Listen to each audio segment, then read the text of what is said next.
John McCain is going to use the news that came out today that there's a jihadist situation in Iraq and is looking pretty dire for the people that are there. He's going to use that situation to call for more war and more American interventionism, And then after we listen to this, we're going to come back and I'm going to give you one fact that destroys any of what's left of John McCain's credibility and really shows you, in my opinion, that he is the worst foreign policy mind of our generation.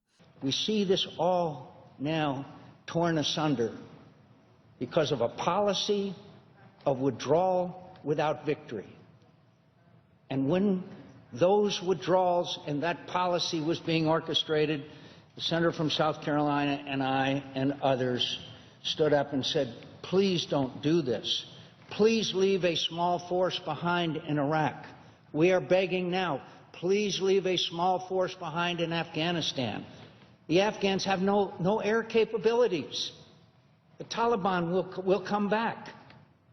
And all of the sacrifice in Afghanistan will be made in vain. So at least take immediate action to try to break the advance of ISIS across Iraq today. But also revisit the decision to completely withdraw from Afghanistan, because the Taliban is still alive and well. Because the President of the United States declares a conflict over does not mean in the eyes of the enemy that it's over. Conflicts end when the enemy is defeated. The Iraq War did not end because the forces against Iraq were still, and within Iraq, were still undefeated. The conflict in Afghanistan will not be over 2 years from now, when the final, 2017, when the final American is scheduled to leave Afghanistan. Please learn the lessons. I say to the President of the United States, get a new national security team in place. You have been ill-served by the national security team and the decisions that you have in place now and the decisions that you made. So here's what everybody needs to understand about what John McCain just said right there.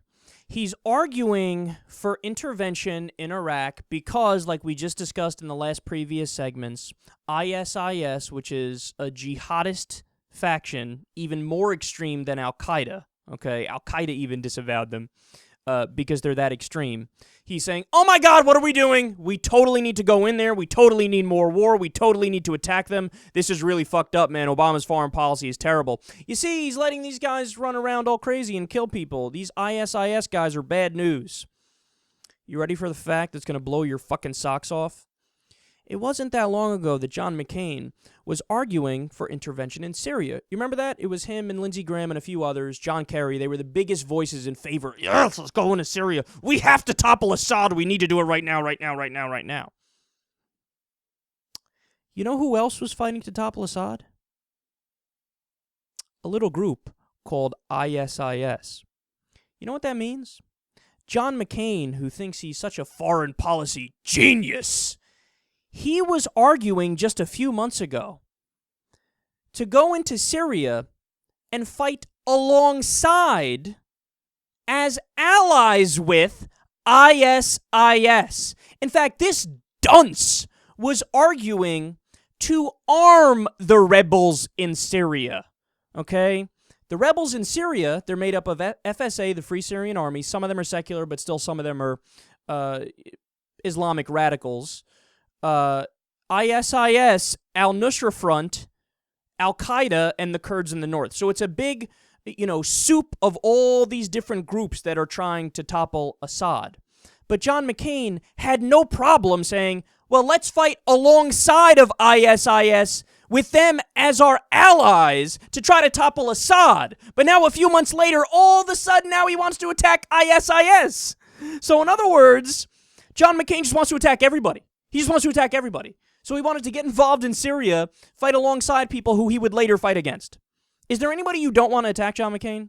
In fact, Mother Jones put together a chart of this, a map of this, not that long ago, where they made a list of all the places that John McCain wanted to get involved with within the past few years in a war. Okay, what was on the list? It had to be like over a dozen places that he wanted to get involved in.